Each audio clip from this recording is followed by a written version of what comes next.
If you aren't fully aware of the entire story around Kilmar Abrego Garcia, it is time to tune in, because Trump just pulled a stunt that could make this get really bad really fast. But there are still a couple of ways that this could go that could end amicably, at least for Abrego Garcia. This is a difficult topic for me because frankly it's terrifying, but also because I'm a married dad with an American family just like him. But at the same time, I'm a straight white male American citizen. If I can't speak up on behalf of him as a member of the most privileged class in this country, who will? So first, Abrego Garcia was born in El Salvador, but he came here at 15 years old in 2011. He came here because violent cartels were extorting money from his family business. But his older brother was a U.S. citizen, so he wanted to come and live with him and start a life. Because he was 15, he was not an illegal immigrant. He was a child seeking asylum. And the immigration court at the time denied his request for asylum, but also gave him legal protection from deportation due to the risk of violence if he returned home. As a young adult, Abrego Garcia married a U.S. citizen who had her own kids here. Together, they had their own son who was an American-born U.S. citizen. He was working as a sheet metal apprentice working toward his journeyman's license, but because he was Hispanic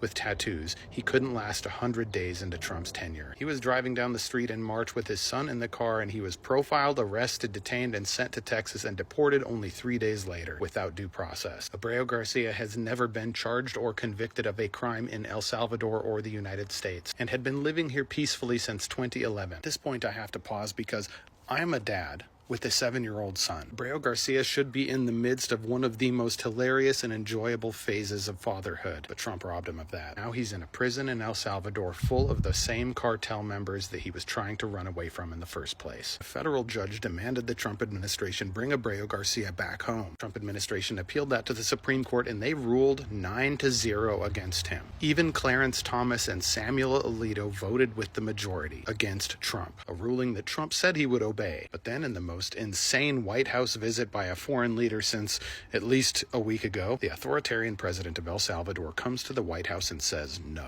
Remember, this is a man the United States taxpayers are paying $25,000 a year to keep Abrego Garcia in prison. We are paying them $6 million for all of the people we illegally deported there. And this guy comes and sits in the Oval Office and looks at the president, who says he's the most powerful man in the world, who says he's the greatest negotiator on the planet. And he says, I'm not sending him back. And Donald Trump, the president of the United States of America, the man who swore an oath to defend due process, the man who is the commander-in-chief of the most powerful military in the history of the world, obeys. Now keep in mind, this is a fast-moving story, and this is not going away, because Chris Van Hollen, the senator from Maryland who represents Abrego Garcia, already requested his own meeting with the president of El Salvador and already committed to traveling to El Salvador this week to negotiate the return of Abrego Garcia, assuming Trump can't get it done himself.